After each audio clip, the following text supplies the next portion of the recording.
Guys, അപ്പോൾ ഉച്ചയൂണിന് പറ്റിയ നല്ല കോവക്ക ഫ്രൈ കണ്ടാലോ. ഇത് ഉണ്ടാക്കി ഒരിക്കൽ നോക്കിയിട്ടുള്ളവർ തീർച്ചയായും വീണ്ടും വീണ്ടും ഉണ്ടാക്കും. അത്രയും ടേസ്റ്റാണ് ഇത്. കോവക്ക ഫ്രൈ ആണ് ഇന്ന് ഉണ്ടാക്കുന്നത്. അപ്പോൾ ആവശ്യത്തിനുള്ള കോവക്ക ഞാനിപ്പോൾ കുറച്ചധികം എടുത്തിട്ടുണ്ട്. അതിലേക്ക് നന്നായിട്ട് സ്ലൈസ് ചെയ്യുക. അതായത് ഞാൻ ഒരു കോവക്ക 4 പീസോ 5 പീസെല്ലാം ആക്കി വെച്ചിട്ടുണ്ട്. അതിലേക്ക് പൊടിയുപ്പ് ഇട്ട് കൊടുക്കുക. ആവശ്യത്തിനുള്ള പൊടിയുപ്പ്, 2 ടീസ്പൂൺ മുളക് പൊടി, കാശ്മീരി ചില്ലി പൗഡറാണ് ഇപ്പോൾ ഇട്ടിട്ടുള്ളത്. പിന്നെ മഞ്ഞൾപ്പൊടിയും കൂടി ചേർത്തിട്ട് നന്നായി ഒന്ന് മിക്സ് ചെയ്തെടുക്കുക. അതിലേക്ക് കുറച്ച് കുരുമുളക് പൊടിയും കൂടി ചേർക്കണം. പിന്നെ കറിവേപ്പിലയോ അതൊക്കെ ചേർത്തിട്ട് നിങ്ങൾക്ക് ചെയ്യാവുന്നതാണ്. ഞാനിപ്പോൾ കുരുമുളക് പൊടിയും മുളക് പൊടിയും ഉപ്പും മാത്രമേ ഇട്ടിട്ടുള്ളൂ. കുറച്ച് മഞ്ഞൾപ്പൊടിയും കൂടി ചേർത്തിട്ടുണ്ട്. നമ്മൾ കോവക്ക കൊണ്ട് അച്ചാർ, പിന്നെ മെഴുക്ക് വരട്ടി, പിന്നെ വറവ്, അങ്ങനത്തെ എല്ലാം ഉണ്ടാക്കൽ. അപ്പോൾ ഇതുപോലെ ഒന്ന് ട്രൈ ചെയ്യുക. ചെയ്യാത്തവർ ഇപ്പോൾ എല്ലാവരും ഇതുപോലെ ചെയ്യുന്നുണ്ടെന്ന് യൂട്യൂബിൽ വീഡിയോസിലൊക്കെ കാണാറുണ്ട്. അപ്പോൾ ഞങ്ങൾ എന്താ പറയുക, കുറച്ച് ദിവസമായിട്ട് ഇത് ട്രൈ ചെയ്യലുണ്ട്. എനിക്ക് പണ്ടൊന്നും അറിയില്ല, ഇപ്പം കുറച്ചായിട്ട് ട്രൈ ചെയ്തതാണ്. അപ്പോൾ നല്ല ടേസ്റ്റും ഉണ്ടായിന്. അതുകൊണ്ടാണ് നിങ്ങൾക്ക് ഞാൻ കാണിച്ചു തന്നത്.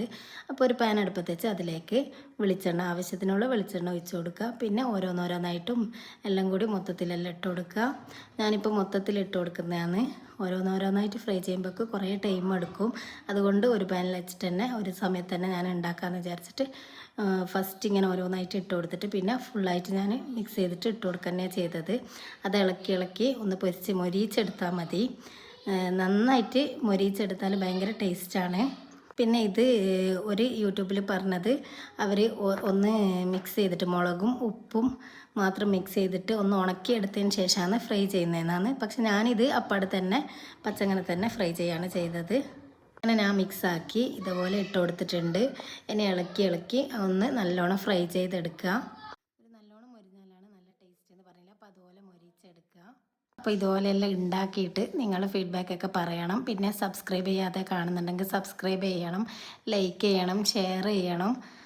ഇത് ഇഷ്ടപ്പെടുകയാണെങ്കിൽ നിങ്ങൾ നല്ല ഇമോജി, ഏതെങ്കിലും ഇമോജി കമൻ്റായിട്ട് ഇടേണ്ടതുമാണ്. അങ്ങനെ ഇതാ നമ്മൾ നല്ല ഫ്രൈ റെഡിയായി കഴിഞ്ഞുകൊണ്ടിരിക്കലാണ്. ഇതാ നല്ല ഫ്രൈ റെഡിയായി. അപ്പോൾ ഇനി ഇത് ഉച്ചയ്ക്ക് ചോറിന് കഴിക്കാം. അത്രയേ ഉള്ളൂ. അപ്പോൾ ഓക്കെ, ബായ്.